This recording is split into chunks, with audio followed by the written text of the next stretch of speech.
देखिए स्टूडेंट्स, पिछले वीडियो में हमने एक टॉपिक स्टार्ट किया था क्वांटम मैकेनिक्स स्कैटरिंग थ्योरी का लिपमैन स्क्विंजर इक्वेशन, जिसे हम integral form of Schrodinger equation भी बोलते हैं, जिसे हम integral equations for potential scattering भी बोलते हैं, जिसे हम integral representation of scattering amplitude भी बोलते हैं, और लिपमैन स्क्विंजर इक्वेशन को ही हम basics of the born approximation भी बोल सकते हैं।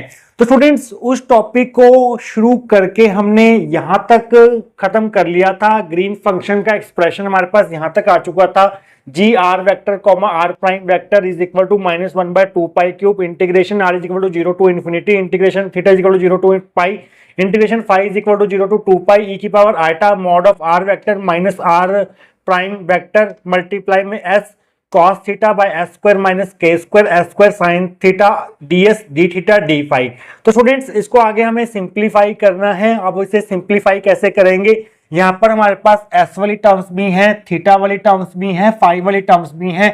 तो तीनों टर्म्स को अलग अलग कर लेते हैं और तीनों का इंटीग्रेशन हम अलग अलग कर लेते हैं। तो आप यहाँ पर लिखेंगे इक्वल टू -1/2π³। सबसे पहले हम s वाली टर्म्स इकट्ठी करेंगे। यहाँ पर हमारे पास r नहीं s है, इस चीज का आपने ध्यान रखना है। यहाँ पर s है। Integration S is equal to 0 to infinity S square by S square minus K square. ये वाला एस स्क्वायर और नीचे वाला S square minus K square, ये एस वाली टर्म्स है, इसको आपने अलग लिख दिया। इसका ds हमने अलग से लिख दिया। इस ds को हमने इसके साथ लिख दिया, इस इंटीग्रेशन के साथ। अब थीटा वाली टर्म्स देख लेते हैं। थीटा वाली टर्म्स कौन कौन सी है? Integration theta is equal to 0 to pi. यहाँ पर थीटा वाली टर्म एक ये है हमारे पास e की power eta mod of R vector minus R prime vector s cos theta, और साथ में हमारे पास है साइन थीटा, और साथ में हमारे पास है डी थीटा। तो थीटा वाली टर्म्स हमने अलग कर दी। इसी तरह से जो हमारी फाई वाली टर्म है वो सिर्फ डी फाई है, तो हमने इसका इंटीग्रेशन अलग कर दिया। Integration phi is equal to 0 to 2π D phi. अब डी फाई का जो इंटीग्रेशन होता है वो होता है हमारे पास फाई, लिमिट्स आ जाएंगे यहाँ पर 0 टू 2π। और इस साइन थीटा डी थीटा को आप कैसे लिख सकते हैं? इस साइन थीटा डी थीटा को आप नेक्स्ट स्टेप में ऐसे लिख सकते हैं minus of D cos theta. जब आप कॉस थीटा का डेरिवेटिव करेंगे तो आपको मिलेगा माइनस साइन थीटा, फिर थीटा का आपको डेरिवेटिव करना होगा जो कि होगा डी थीटा। तो साइन थीटा डी थीटा को आप लिख सकते हैं माइनस डी कॉस थीटा। ये हमारे पास डी कॉस थीटा की वैल्यू है। तो माइनस डी कॉस थीटा की वैल्यू क्या हो जाएगी? ये माइनस माइनस हो जाएगा plus sine theta D theta. So sine theta D theta can be written as minus D cos theta. तो इसकी जगह पर हमने माइनस डी कॉस थीटा लिख दिया। बाकी सारी टर्म जो है वो सेम रहेंगी नेक्स्ट स्टेप में। इस माइनस साइन को आप बाहर ले आएंगे तो माइनस माइनस हो जाएगा प्लस, और यहाँ पर लिमिट्स पुट करेंगे हम फाई की। पहले 2π पुट करेंगे, फिर 0 पुट करेंगे। नेक्स्ट स्टेप आपका ये रहेगा g ऑफ आर वेक्टर को R prime vector is equal to minus minus plus हो गया 1/2π³ integration s is equal to 0 to infinity s square by s square minus K square ds integration theta is equal to 0 to pi e की power eta mod R vector minus R prime vector s cos theta d cos theta. Phi की जगह 2π put किया, minus 0 put किया। 2π minus 0 जो है वो 2π होता है। तो इस 2π से हम एक 2π जो है वो कैंसिल कर देंगे, तो यहाँ पर 2π का स्क्वायर रह जाएगा। तो नेक्स्ट स्टेप आपका क्या होगा? 1/2π का square integration s equal 0 to infinity s square by minus K square ds। तो स्टूडेंट्स, यहाँ पर जो अब इंटीग्रेशन होगा वो cos थीटा के रिस्पेक्ट में होगा, क्योंकि यहाँ पर d cos थीटा है। तो अगर हम इस टर्म का cos थीटा के रिस्पेक्ट में इंटीग्रेशन करते हैं तो हमें क्या मिलेगा? e की पावर ax का इंटीग्रेशन क्या होता है हमारे पास? ये होता है e की power ax divide by x का जो कॉफिशिएंट है वो नीचे आ जाता है। इसी तरह से अगर हम इसका cos थीटा के रिस्पेक्ट में इंटीग्रेशन करते हैं तो पहले e की पावर जो है वो सेम आएगी, ऊपर e की power eta mod of R vector minus R prime vector s cos theta. फिर जो cos थीटा का कॉफिशिएंट है पूरा का पूरा वो डिनोमिनेटर में आ जाएगा। cos थीटा के साथ जो भी लिखा हुआ है यहाँ पर वो पूरा डिनोमिनेटर में आ जाएगा, जो कि है eta mod of R vector minus R prime vector into s। ये cos थीटा का कॉफिशिएंट है जो हमने नीचे लिख दिया। लिमिट्स आ जाएंगी यहाँ पर 0 टू पाई। इस 2π से हमने ये 2π कैंसिल कर दिया था, 2π स्क्वायर आ गया था यहाँ पर। अब हम यहाँ पर लिमिट्स पुट करेंगे। पहले हम इस थीटा की जगह पर पाई पुट करेंगे, फिर हम इस थीटा की जगह पर 0 पुट करेंगे यहाँ पर। तो आप यहाँ पर लिखेंगे 1/2π square integration s equal 0 to infinity s upon s square minus K square ds e की power eta mod of R vector minus R prime vector s cos theta की जगह आ जाएगा cos पाई माइनस e की power eta mod of R vector minus R prime vector s cos theta की जगह पर 0 आ जाएगा, क्योंकि ये थीटा की वैल्यूज हैं 0 टू पाई। तो नीचे वाली टर्म जो है हमारे पास ऐसी ही रहेगी। आप क्या कर सकते हैं, इस s से एक s कैंसिल कर सकते हैं, तो यहाँ पर s रह जाएगा, s upon s square minus k square ds, और ऊपर हमारे पास ये है और नीचे हमारे पास iota mod of r vector minus r prime vector रह जाएगा। तो स्टूडेंट्स इसको सिंप्लीफाई करने के लिए हम क्या करते हैं, mod of r vector minus r prime vector को एक नए वेक्टर r से रिप्लेस कर देते हैं, इसे हम सिंपली r मान लेते हैं, क्योंकि यहाँ पर मैग्नीट्यूड है तो मैग्नीट्यूड में वेक्टर नहीं आएगा, इसको हम सिंपली r मानेंगे।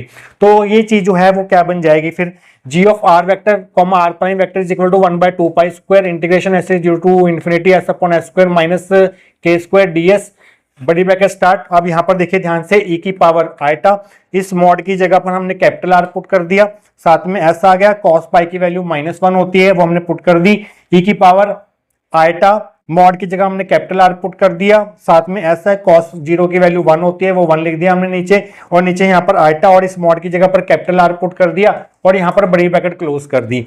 अब स्टूडेंट्स हम क्या करेंगे, इस पूरे इंटीग्रेशन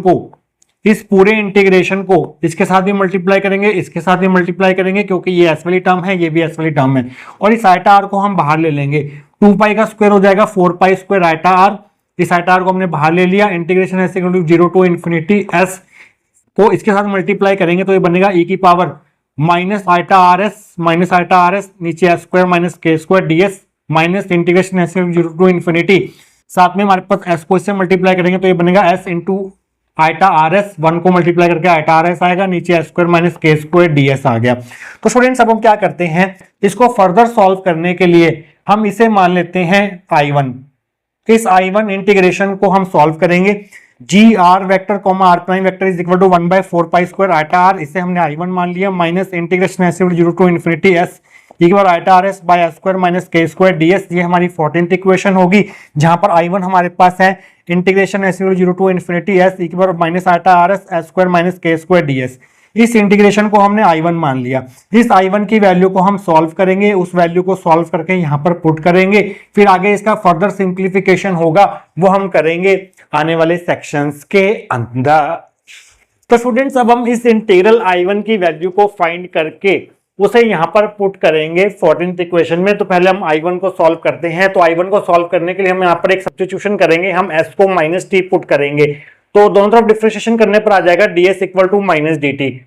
सब्स्टिट्यूशन की है तो लिमिट्स भी उसके अकॉर्डिंग चेंज होगी, जब s इक्वल टू 0 होगा तो यहाँ से t इक्वल टू 0 आ जाएगा, जब s इक्वल टू इन्फिनाइट होगा तो यहाँ से माइनस साइन उधर भेज के t की वैल्यू जो है वो माइनस इन्फिनिटी आ जाएगी। इन सबको हम मान लेते हैं 16th इक्वेशन। इस 16th इक्वेशन से वैल्यूज उठाकर हम यहाँ पर पुट करते हैं using 16 in 15 we get I1 is equal to integration, जब s 0 था तब हमारे पास t 0 था तो t इक्वल टू 0 आ गया, जब s इक्वल टू इन्फिनिटी था तो t equal to minus infinity था तो यहाँ पर माइनस इन्फिनिटी आएगा, s की जगह पर माइनस टी पुट किया, e की power minus iota R, s की जगह पर माइनस टी पुट किया, नीचे s की जगह पर माइनस टी पुट किया, माइनस टी का स्क्वायर माइनस के स्क्वायर, और इस ds की जगह पर माइनस डी टी पुट किया।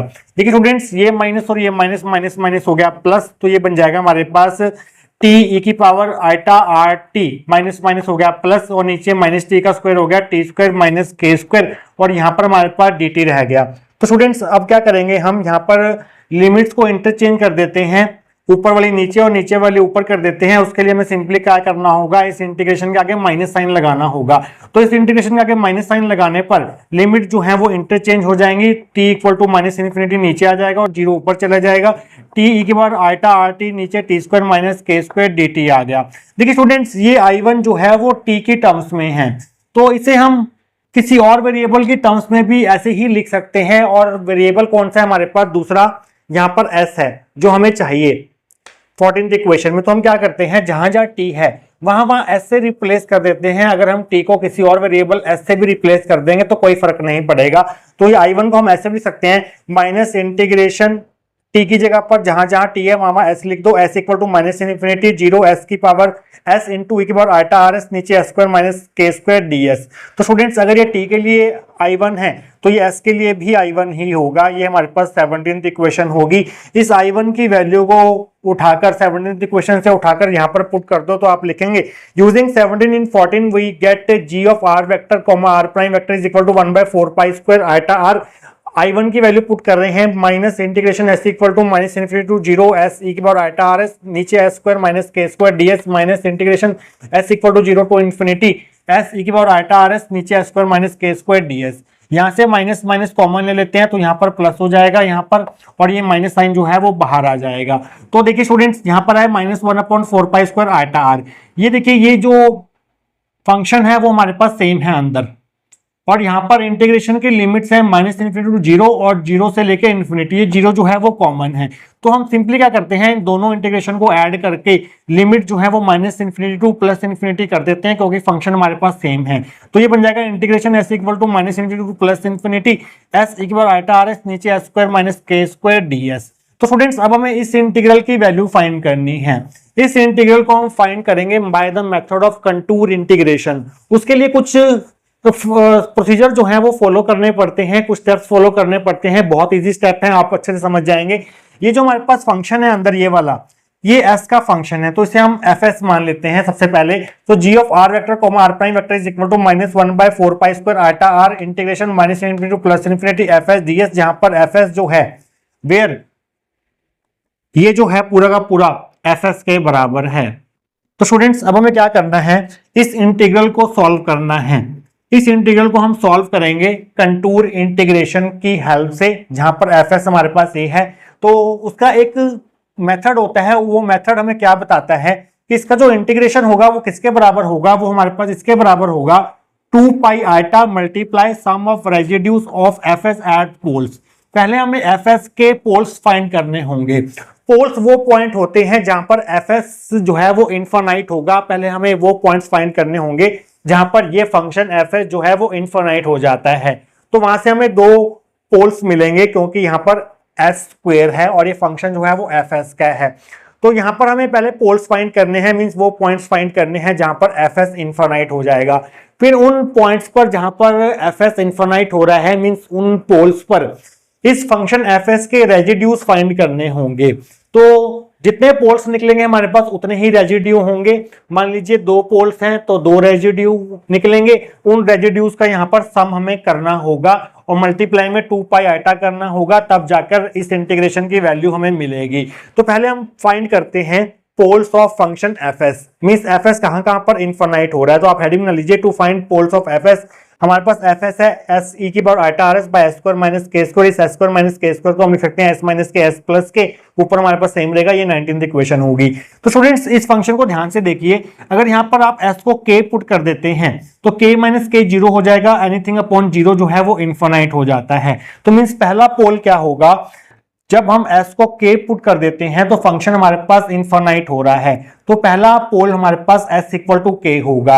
अब देखिए स्टूडेंट्स, अगर हम यहाँ पर s की जगह पर माइनस k पुट कर देते हैं तो माइनस k प्लस k जो है वो 0 हो जाएगा, और एनीथिंग अपॉन 0 जो है वो इनफाइनाइट हो जाएगा।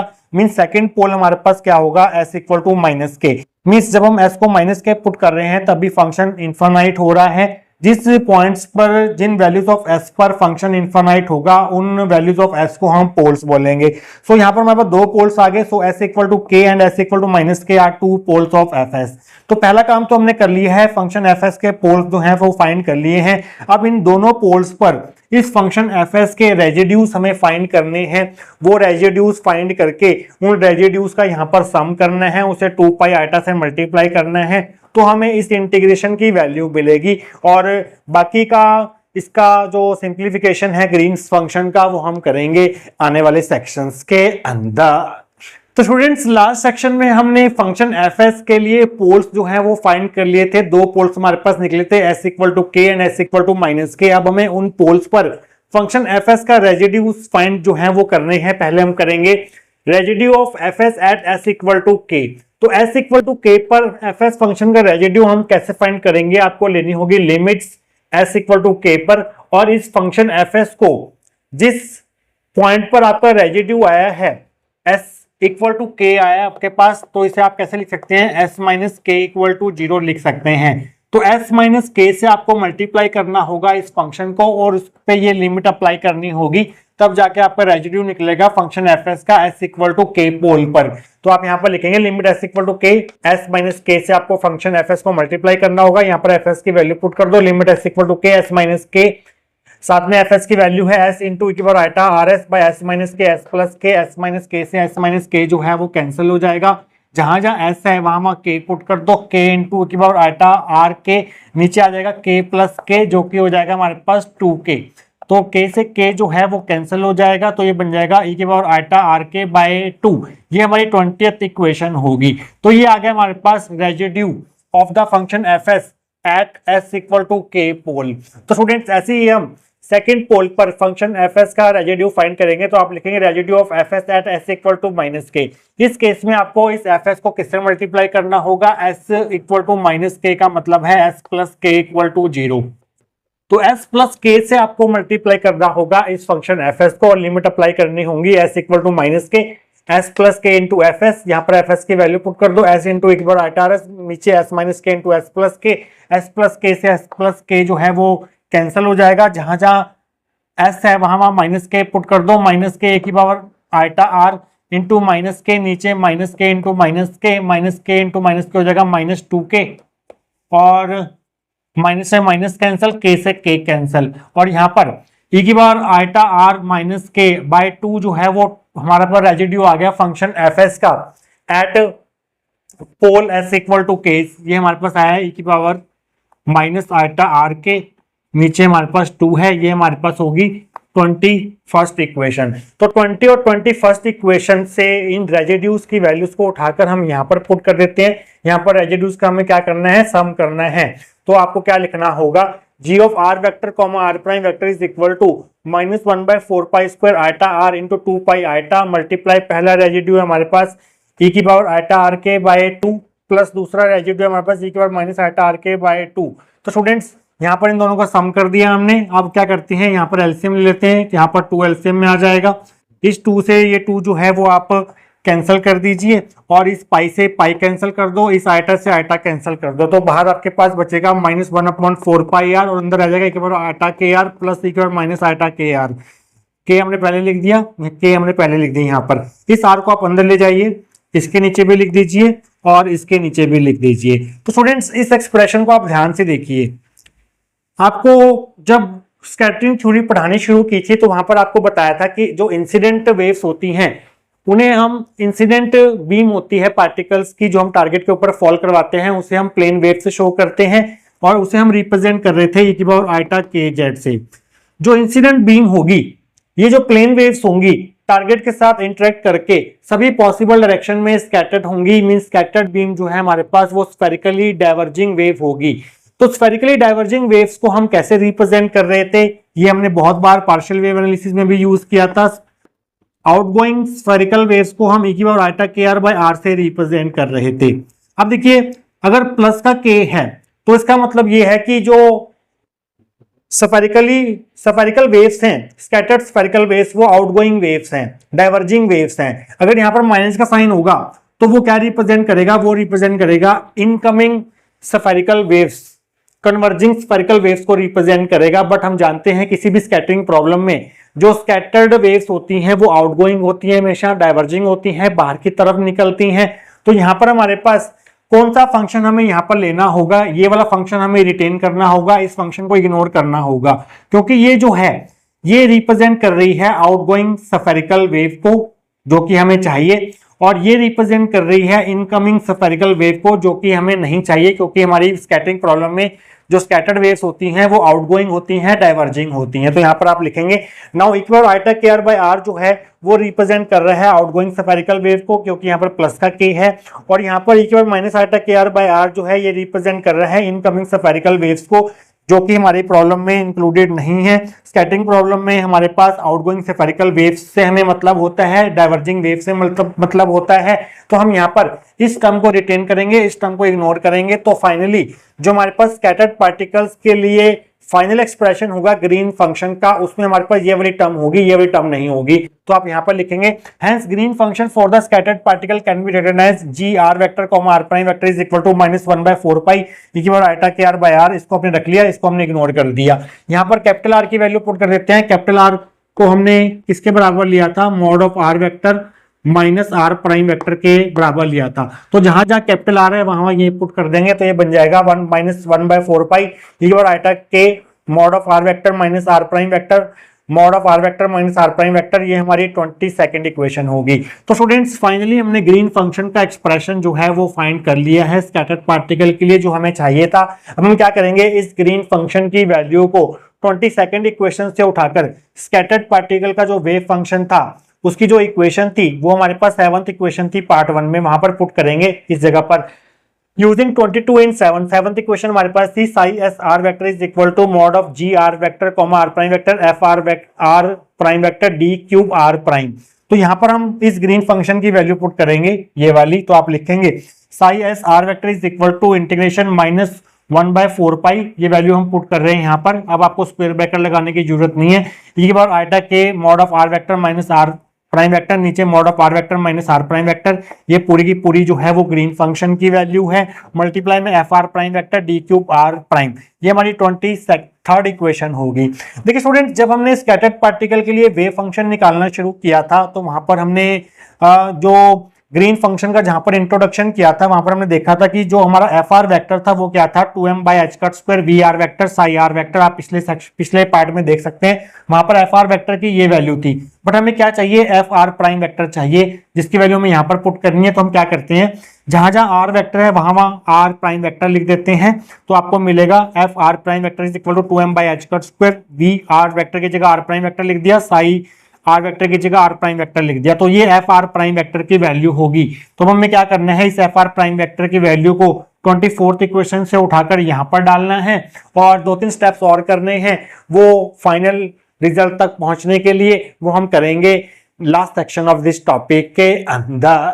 तो स्टूडेंट्स अब हम क्या करेंगे, 24th इक्वेशन से एफ आर प्राइम वेक्टर की वैल्यू उठाकर यहां पर पुट करेंगे इसकी जगह पर। तो आप लिखेंगे using 24 in 23 we get psi S R vector is equal to integration minus 1/4 pi E की पावर आइटा के mod of R vector minus R prime vector, नीचे mod of R vector minus R prime vector, साथ में F R prime vector की value put करेंगे 2m/h² V R prime vector psi R prime vector D cube R prime. तो students यहाँ पर 2 से ये 4 कट जाएगा और हमारे पास क्या बचेगा, इस माइनस एम को आप बाहर ले लो, माइनस एम नीचे 2πh² बाहर ले लो, यहाँ पर रहेगा ई की power iota K R mod of R vector minus R prime vector, नीचे mod of R vector minus R prime vector V of R prime vector psi of R prime vector D cube R prime vector. ये हमारे पास scattered particle का final wave function जो है वो आ चुका है, जिसको हमने इंटीग्रल फॉर्म में रिप्रेजेंट कर दिया है। लिपमैन-स्क्विंजर इक्वेशन की खास बात यही थी कि इसमें हम स्कैटर्ड पार्टिकल के वेव फंक्शन को इंटीग्रल फॉर्म में रिप्रेजेंट कर रहे थे और इसको हमने कैसे लिखा है, ग्रीन फंक्शन को इवेल्युएट करके ये इक्वेशन जो है वो हमने फाइंड की है।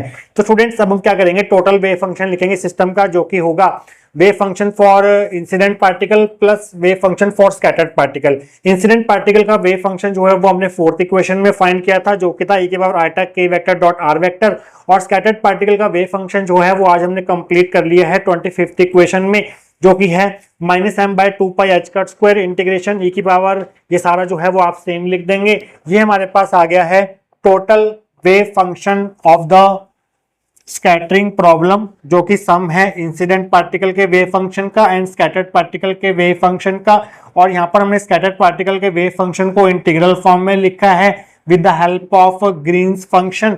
तो स्टूडेंट्स इसी इक्वेशन को हम बोलते हैं लिपमैन-स्क्विंजर इक्वेशन, या फिर integral equation for potential scattering, या फिर integral form of Schrodinger equation. तो हमने यहाँ पर बेसिकली श्रोडिंगर इक्वेशन का रीफॉर्मुलेशन करके स्कैटरिंग प्रॉब्लम के लिए वेव फंक्शन का एक्सप्रेशन जो है वो फाइंड किया है। इसे ही हम लिपमैन-स्क्विंजर इक्वेशन बोलते हैं, जिसमें हमने स्कैटर्ड पार्टिकल के वेव फंक्शन को इंटीग्रल फॉर्म में लिखा है और इस इंटीग्रेशन को हमने ग्रीन फंक्शन की हेल्प से लिखा है। ग्रीन फंक्शन को सॉल्व करके हम यहाँ तक पहुंचे हैं। तो स्टूडेंट्स जो हमारा बोर्न अप्रोक्सीमेशन है नेक्स्ट टॉपिक, उसकी शुरुआत जो है वो इस इक्वेशन से होगी। तो आने वाले टॉपिक्स को समझने के लिए इस इक्वेशन को आप अच्छे से दिमाग में रख लीजिएगा, अच्छे से ग्रैब कर लीजिएगा, क्योंकि बोर्न अप्रोक्सीमेशन की शुरुआत इसी इक्वेशन से होगी। तो स्टूडेंट्स आई होप आपको आज का टॉपिक जो है वो अच्छे से क्लियर हुआ होगा। मिलेंगे next important topic of scattering theory in quantum mechanics के साथ। Till then take care. So high, I'm hypnotized. What's up is down, what's left is right. chasing stars and holding you. I can't see the end, but we'll see it through.